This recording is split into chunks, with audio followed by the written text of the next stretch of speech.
Friends, మస్తిష్క మరణం ఈ cinema ఎలా ఉందో ఇప్పుడు చూద్దాం. ఈ మలయాళ సినిమాకి క్రిషాంత్ దర్శకత్వం వహించాడు. ఈ సినిమా కథ అంతా 2046లో అంటే ఫ్యూచర్లో జరుగుతూ ఉంటుంది. కొచ్చి అనే ఊరిని నియో కొచ్చిగా మార్చేస్తారు. అలాంటి ఊర్లో ఎక్కడ చూసినా ప్రకటనలు అంటే యాడ్స్, ప్రతిదానికి యాడ్ వస్తూ ఉంటుంది.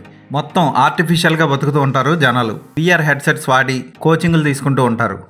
అలాగే తమ జ్ఞాపకాల్లో ఏమన్నా మర్చిపోవాలి అనుకుంటే వెళ్ళి ఆ జ్ఞాపకాలని పర్టికులర్గా సెలెక్ట్ చేసుకొని అరెస్ట్ చేసుకుంటూ హాయిగా జీవిస్తూ ఉంటారు.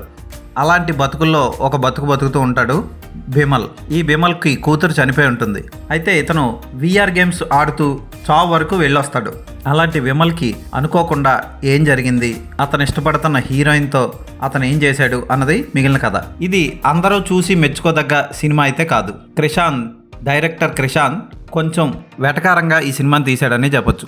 రాబోయే ఫ్యూచర్లో మనిషి తాను ఏ పని చేసుకోకుండా ప్రతిదానికి వేరొకరి మీద డిపెండ్ అయి ఎలా అపహాస్య పాలవుతాడు అన్నదాన్ని చూపిస్తాడు ఈ సినిమాలో. సెట్స్ కానీ బ్యాక్గ్రౌండ్ మ్యూజిక్ కానీ ఇవన్నీ కూడా ఫ్యూచర్ని చూపిస్తూ ఉంటాయి. ఫ్యూచర్లో ఇలా ఉంటుంది అన్నట్లు మనకే ఎగ్జాంపుల్గా చూపిస్తూ ఉంటాడు.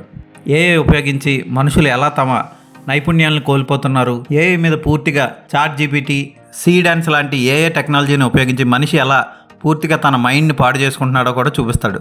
ఐ విట్నెస్ గురించి ఓ మంచి టాపిక్ కూడా ఉంటుంది ఈ సినిమాలో. పాటలు అంత గొప్పగా ఉండవు. రజిషా విజయన్ కనపడిన కొద్దిసేపు గ్లామర్తో అలరించింది. ఈ సినిమా అర్థం చేసుకోవడం కొంచెం కష్టంగా ఉంటుంది, చిరాగ్గా కూడా అనిపిస్తుంది. ఉదాహరణకి ఉపేంద్ర తీసిన లేటెస్ట్ సినిమా ఎంత చిరాకు పెట్టిందో ఈ సినిమా కూడా అక్కడక్కడ అలా చిరాకు పెడుతుంది. పర్వాలేదు, ఏదైనా మేము చూడగలం అనుకుంటే మాత్రం ఒకసారి ట్రై చేయొచ్చు. బిమల్ పాత్రలో నిరంజన్ ఓకే అనిపిస్తాడు. దివ్యప్రభ కూడా కొంచెం కనపడి అలా వెళ్ళిపోతుంది. పెద్దగా గొప్పగా అనిపించదు, అలాగని ఈ సినిమా మరీ చెత్తగా అనిపించదు. పర్వాలేదు, ఒకసారి ట్రై చేయొచ్చు.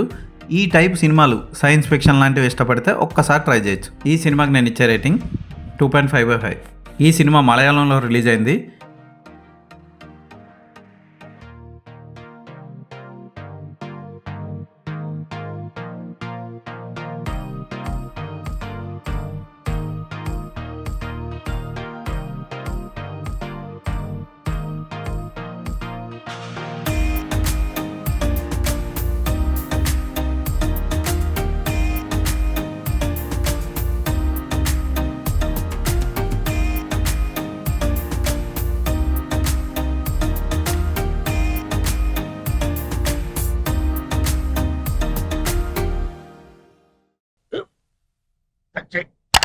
మన స్కూల్ బెంచ్ లాగా ఎంత గట్టిగా ఉందోరా. కొట్రా, కొట్టు, పర్లేదు, కొట్టు. అబ్బా చైన్ పెట్టేసింది బాబాయ్. ఆ, నీకు ఏంటి నువ్వు కొడతావా? కమా బిట్ మీ యార్. వద్దు బాబాయ్. వాణ్ణి నేను కొట్టడం లేదమ్మా, వాణ్ణే నన్ను కొట్టమంటున్నాను. ఆ. నువ్వేం కంగారు పడక్కర్లేదు. అడుగుతావేంటి?